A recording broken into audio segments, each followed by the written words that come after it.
What up, investors? What up, traders? Ken here from Dyslexic Investor, and we're looking at a Wallstreetbets very first that I've seen, a YOLO Theta gain trade, and we'll be jumping into the meaning of what theta is and options and so forth. So it's this individual, the user is JMD 2004. Posted about 20 hours ago or so forth, and the title is placed a YOLO bet with the cruise lines, airlines, cash covered puts, collecting $52,000 in premium. And again, premium is when you have the right to sell a call or sell a put. So what normal people understand in the sense of, oh, a put options means you want it to go down. But in this case, he's selling the put options, which gives him the right to collect the premium of, again, a $2.50 or $2 here, a $2.20 there, $1.05 there, $5.83 there, a couple bucks here. So this guy actually broke it all down, which is fantastic and everything. The thing is so once you try to sell a put options, there's basically three different ways on how you make money in options. You can buy an option, which, let's say, for example, if we buy this put, you want it to go down. That's the only option of that happening. So there's the three ways of making it. If you buy a put, you need it to the stock to drop, to come down to your put price, or to exceed its value before expiration.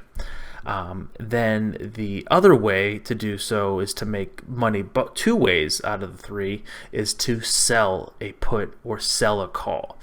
So basically what this individual is saying, JMD 2004, is that he's placing a huge bet that Carnival Cruise Line, American Airlines, Royal Caribbean, and Norwegian Cruise Line have bottomed, meaning that they are not going to go any lower. He's collecting the premium, so he's getting the capital. He's putting up more than it's actually worth. So he did this really fantastic little chart here. So you can see the total premium received. So one of the biggest one is from the Royal Caribbean, and this is the strike price that he bought it at. So this again, so he's betting that the Royal Caribbean stock is not going to go below $12.50. And this is the expiration date, so they're really far out leaps. And this is the delta, so this is the chances of this this put being executed. So this is a 13% chance, so just have to move the decimal over twice. 10% chance, 5, 6, 5, 7. So those are the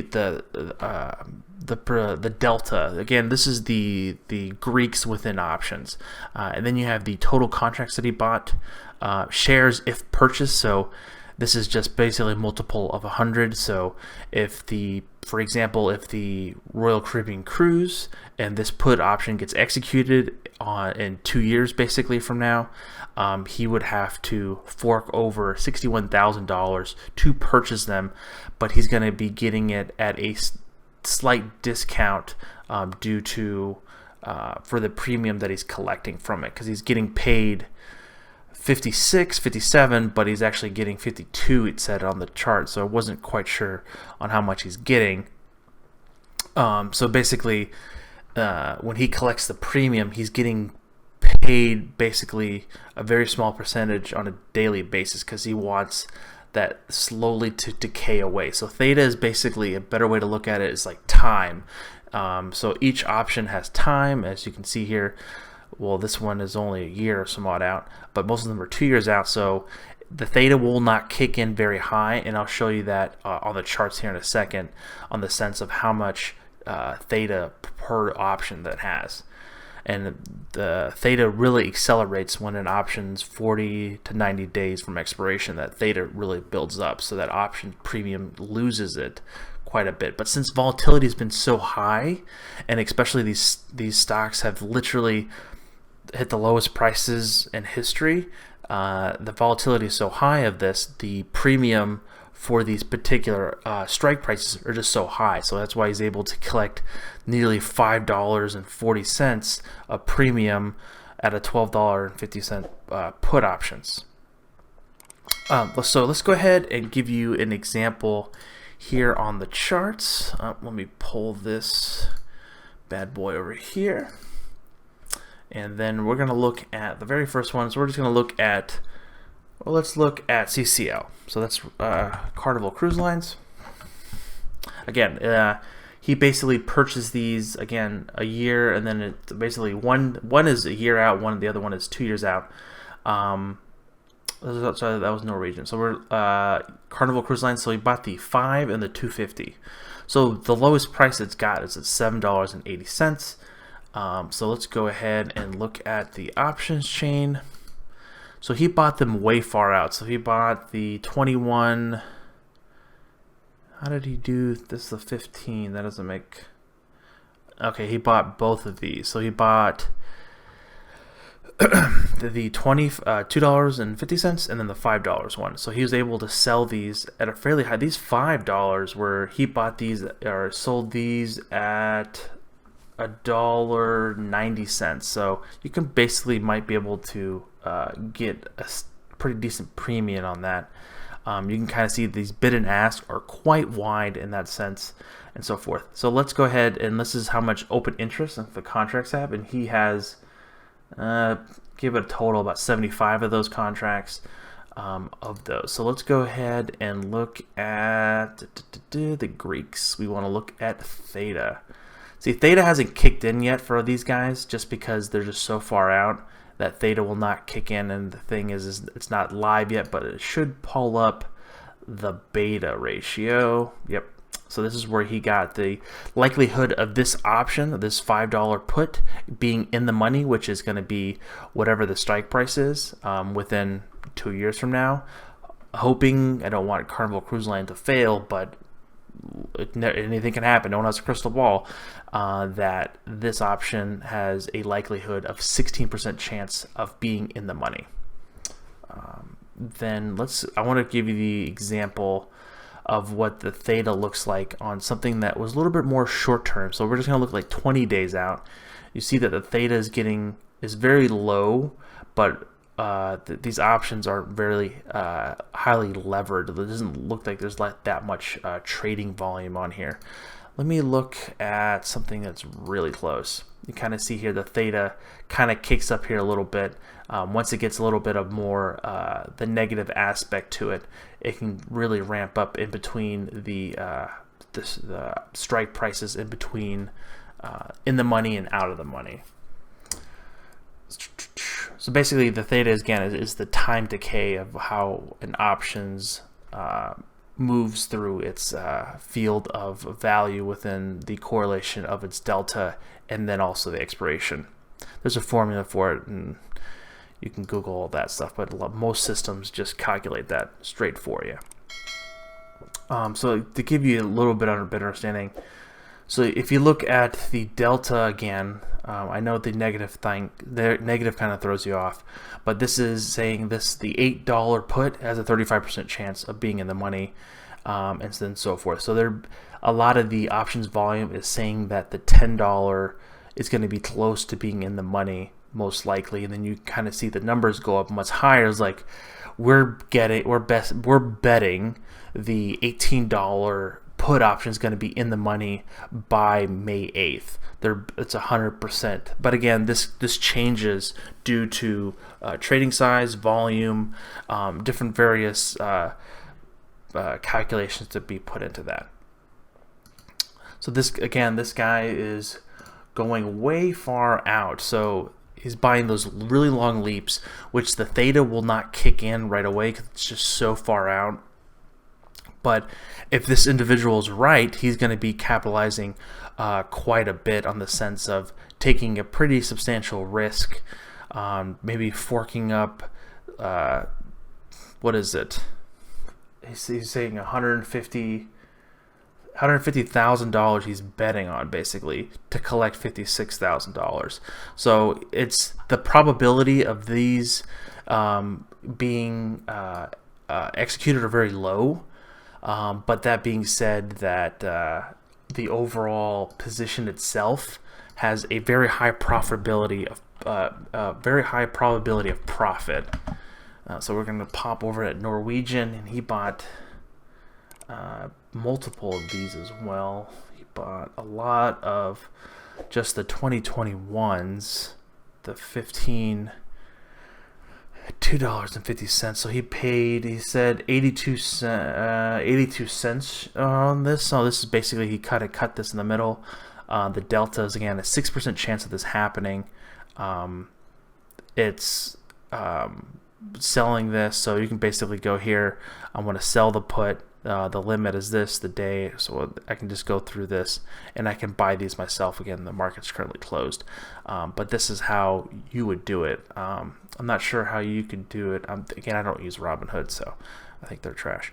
The overall understanding of the theta behind things, so you can do these in all multiple of other stocks. So a lot of people, you'll see this a lot in SPY, because the SPY is a huge ETF that's traded a lot, millions of shares a day. And you can see here on the deltas here, this is really where it capitalizes and gives because there's just so much more volume than the options that you saw on the cruise lines and airlines. Having a very close delta of what is possible of these prices of the day of being calculated to show the percentage of it going to be in or out of the money. You can see, you'll see it. I didn't change it on this side, the delta right here, 52, 50, so forth. And then if I change this to the theta, you see here that the numbers are going to be a little bit higher because the volume is substantially higher here. So you can kind of see a slight drop off going up here, but you see around the like second or third deviation, basically where it starts around the, I believe this is going to be probably around the 30 or 20 delta, even sometimes less, around the 25 or 26 delta. A lot of these individuals will start selling premium. So a lot of people will just sell the 210 put and collect the $1.50 or $150 premium, but the upside for that is the probability of profit of that is high, is basically 90%, because the delta is 10% of it being in the money. That's how that is particularly calculated. So let's go look at one of his last ones, which was American Airlines. We're going to actually look at the charts as well to kind of give you a better understanding of what is going on here too as well. So he bought these really far out as well, basically as far as you can go. So it's 657 days out. And he bought the $3. So the lowest one you can get. He paid 91 cents-ish for that. Again, that's only a 7% chance of happening. And there's quite a few shares out there too. There's a lot of volume there for these options that are super far out. So $5, might as well just buy the $5 ones and getting a little bit higher premium, but you're doubling the delta there. So let's go ahead and look at the charts. Again, we're going to take a little bit of longer time frame view on this because we're talking really long ways out. So he bought these American Airlines at $3, saying that American Airlines is not going to be hitting $3 by the end of expiration. It could hit $3 today or tomorrow, but he needs it to be above $3 to collect his full premium. Most of the times, a lot of people who trade options usually like to collect 50, maybe 85, 75% of the premium. And if you really want to own the shares, you'll just let it execute if you actually get into the money. So that's really interesting on this guy's bet, because it's not, I want to say it's not uncommon, but it's not common in the sense of, particularly in Wallstreetbets, because it's a YOLO trade on the more profitable percentage base of this most likely is going to become true rather than it won't.